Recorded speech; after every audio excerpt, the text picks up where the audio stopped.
Il y a d'autres qui refusent de s'afficher directement. Ils ont peur de militer à cause de la mort. Il y a d'autres qui ont peur parce que venir lutter avec nous peut-être pas faire en sorte qu'ils soient considérés comme des sorciers et j'en passe.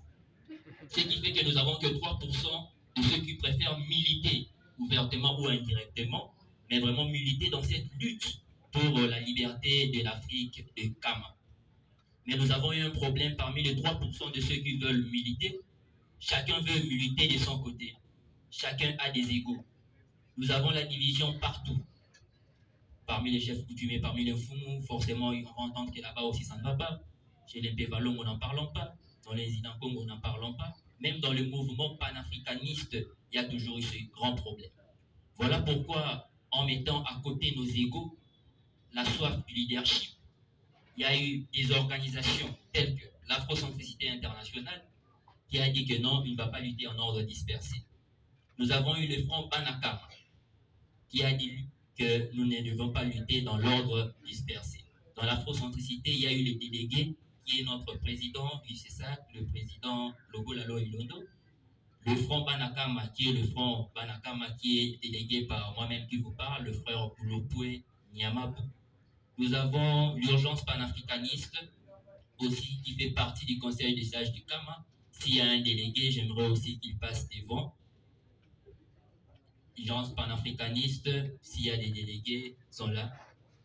Voilà, nous avons le frère Chilengo qui est là. Nous avons la communauté kamite internationale, représentée par le porte-parole national, le frère Katumba Moussouya, qui est le porte-parole national de la communauté kamite internationale.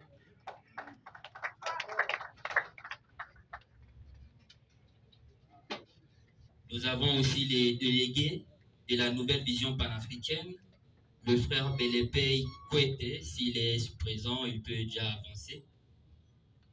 Et là, il est là, il avance, le frère Belepei Kwete.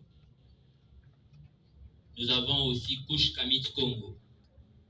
Kush Kamit Congo qui n'est vraiment pas ici au pays, mais généralement nous sommes en contact, nous sommes vraiment avec eux ensemble. Nous avons aussi des groupes Pirate Meet Group qui font vraiment partie aussi du Conseil des sages du Kama. Puis nous avons aussi Yakangu, où nous avons eu à rencontrer aussi les membres de son mouvement Yakangu qui viennent vraiment avec nous. Nous sommes avec eux, qui est représenté par le frère Tambashi Okitafumba, qui est actuellement en pleine mission vers les Congo central. Puis nous avons aussi le mouvement RIF-DC ONG, le Rassemblement des idées et forces pour le développement du Congo, représenté par Papa Kalunda, qui est le conseiller juridique adjoint du Conseil des sages du CAM.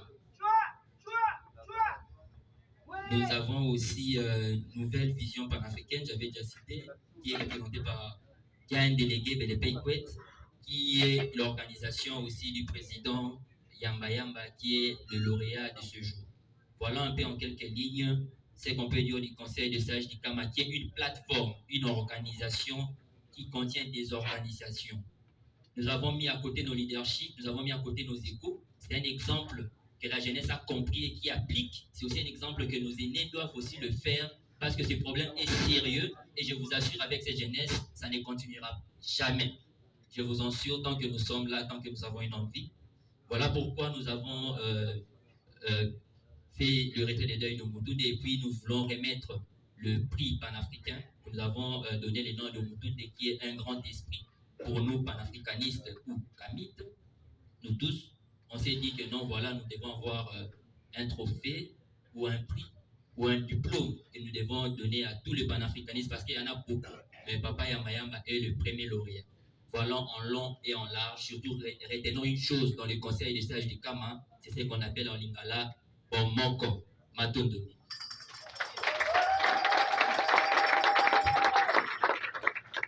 Merci beaucoup, monsieur le vice-président.